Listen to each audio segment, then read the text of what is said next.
Hello everyone, welcome to the next video where I read The Curse is Cute, a Chicken Nugget Transformation Saga. This chapter is called That's Just a Theory.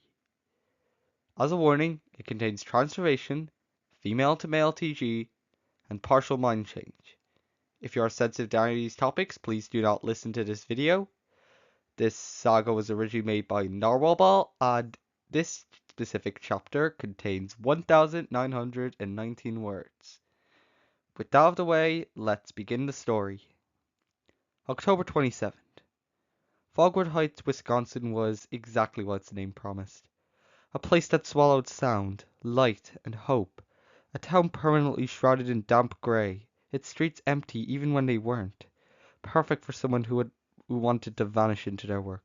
Even better for someone uncovering the kinds of things no one else dared to look at. And optimism.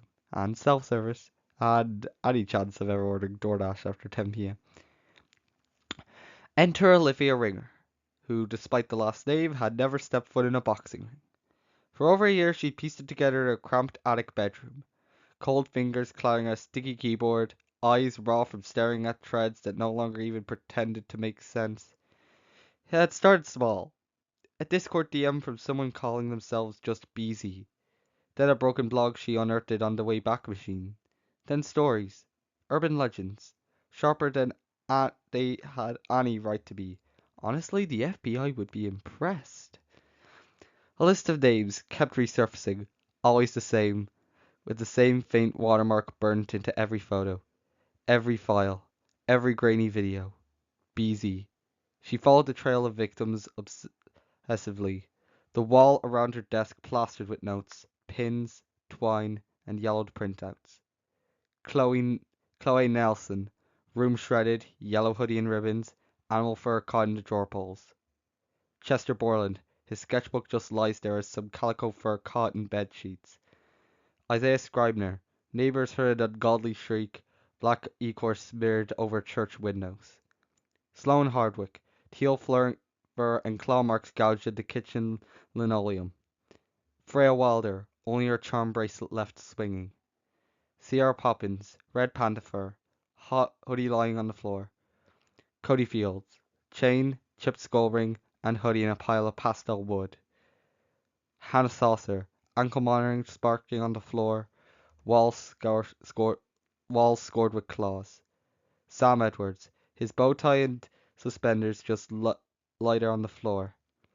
Olympia Paris, podcast cuts off mid-word. Old P, soup's on.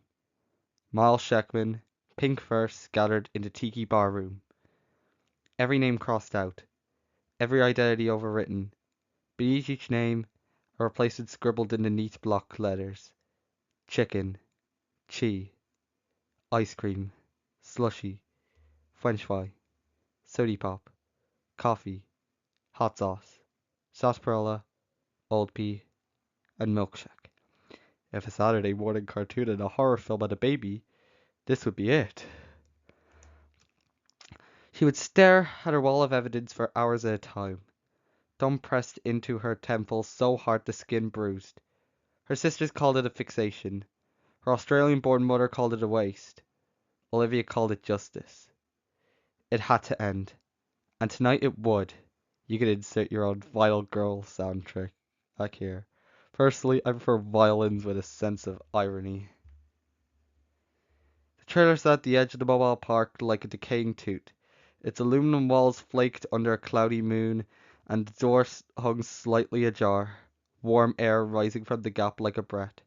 Her boots crunched once against gravel as she approached. Then everything went silent. Theatrical? Yes. Correct? Also yes. Inside, the air was clammy and deep, but carried an unnatural heat, like a server room that had learned to sweat. Rows of flickering CRTs glowed like altars, stacked haphazardly, cords writing across the floor like veins.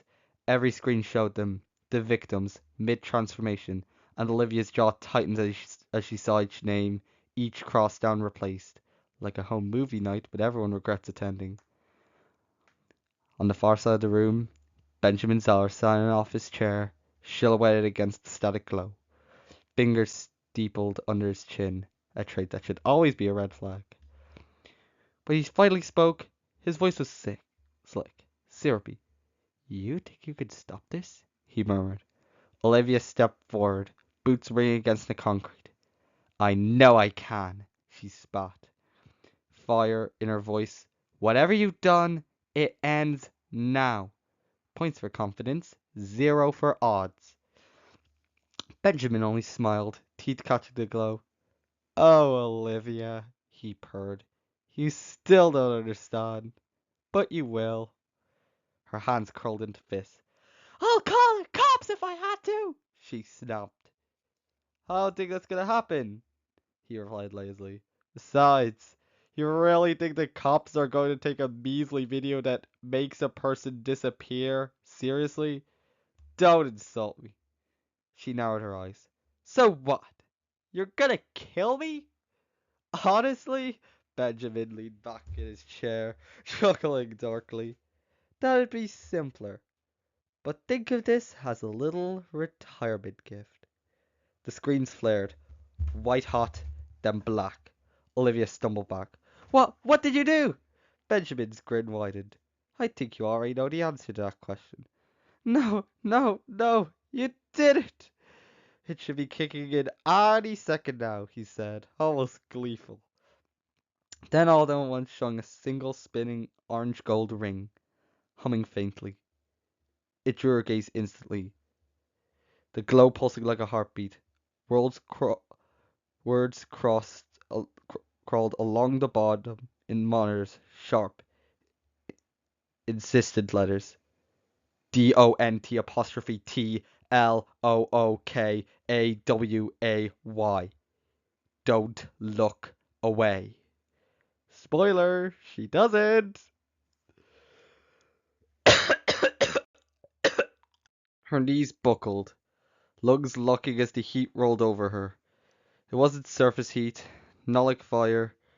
It was deeper, like her very marrow was boiling, bones going soft in their sockets. Spoiler, it's not a makeover montage. It's like the transformations of Project Altered Beast, but instead of turning into a huge furry slab of beef, you become a cute, huggable furball.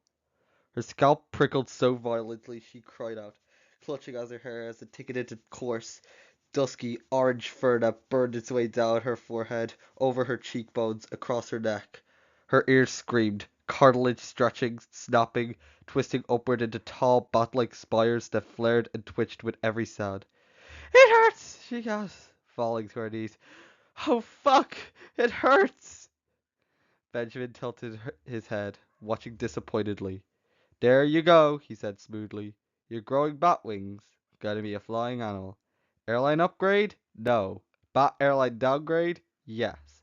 "I can't feel my hands," she screamed, watching her arms elongate and split painfully. "Oh, oh fuck! I can't move them!" The webbing knit cell by cell.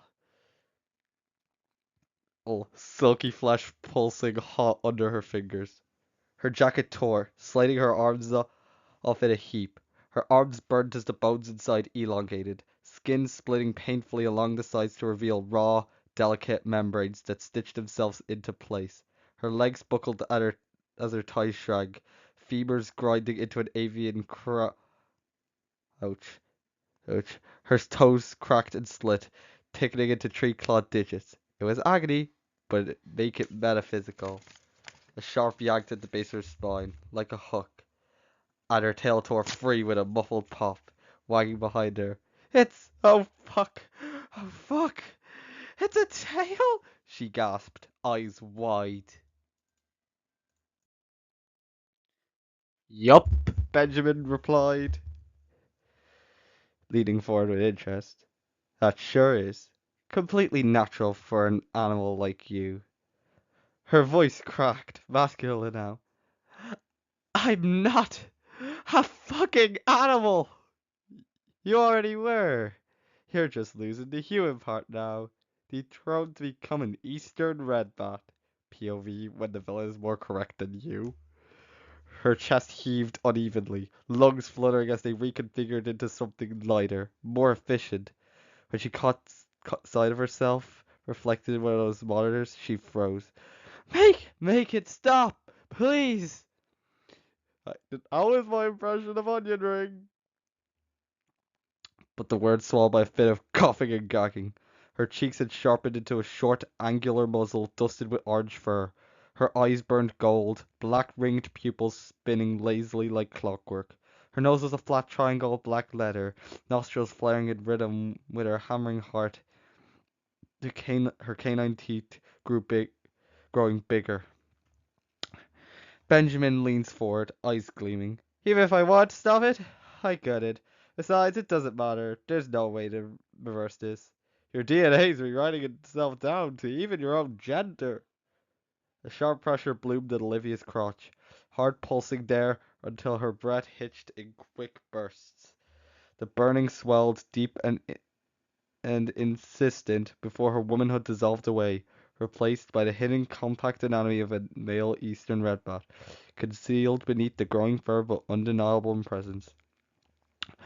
Her jacket disintegrated fully, replaced by crisp white collar with a dark green tie that righted like a serpent before knotting snugly around her throat.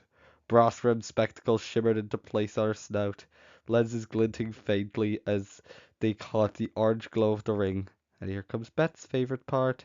Her body flattened, her silhouette crisping into a bold 2D rendered form outlined in black. And then the mental changes come in. Her mind did not change much. She could still remember her whole life, but she could feel memories being a male bot replacing memories of being born as a human. Her old name Olivia shriveled in her mind. Useless, outdated, wrong. In its place, something cooler slotted in. Sharper, precise. Onion ring. It's Steve Cobbs' persona! The new name echoed not just as an identity, but as a hypothesis. A new variable in the system. His intellect sharpened to a blade. His empathy cooled to something strategic. He could still feel curiosity, still a bookworm going over theories. But now, when he thought about the demigod chaos, tender, strange, persistent, we folded neatly into the neat equation, theories linking together like constellations, entropy as invitation, identity as construct, the demigod of chaos not as an antagonist but as a system. Yes, there's always a system. Even chaos uses spreadsheets, trust me. Every image he collected, every case file, every transformation wasn't a tragedy. It was data, proof, evidence of an ongoing metamorphic logic, a cosmic experiment. He straightened, wings folding with a hiss of silk, adjusting his tie, pushed his glasses up his snout. He felt inevitable. Curious, isn't it? He mused inwardly, how quickly the self can evolve when given proper pressure. Knowledge wasn't just power now. It was home. For the first time, Benjamin Zeller's smile faltered. You see, his voice thinner now. You were always meant to join them. Onion tilted his head. Perhaps, he murmured. Soft, too calm now. But you made one mistake. I would like to note it was. Of course it was. Benjamin's brows drew together faintly. Oh, seems you've retained a fraction of your past self? Oh well, guess I'll take it to your new home. Onion Ring raised his gaze, and the monitors flared again. White hot, the floor groaning under impossible lights as the ring expanded, swallowing everything. The trailer dissolved into a swirl of orange gold chaos, a sky of uncanny stars and impossible shapes that unfolded endlessly. Onion drifted down into it, wings outstretched, the tie fluttering, glasses catching stray rays of pink and gold. Below, a lazy pink fox lounged beneath a mint green fox. A yellow dog taking a nap while a calico and a sheep dressed up as a wolf bickered softly near me. Welcome to the Chicken Nugget universe. We hope you brought insane lore. Onion landed lightly on strange shimmering grass. Wings tucking neatly behind him. He dusted off his tie, pushed his glasses up his snout, and scribbled an invisible note in the air. Hypothesis 1. Chaos is merely order with unreliable narration, which frankly would be the tagline of this entire TF saga. He smiled, broad, sharp, exhilarated. Had his wings open once more. ready to begin the next chapter. Let's test it. And if Benjamin Zeller thought he was the only game master in town, he's in for a deeply analytical surprise. Okay, that's the chapter. I will make the next one when I can, but for now, goodbye.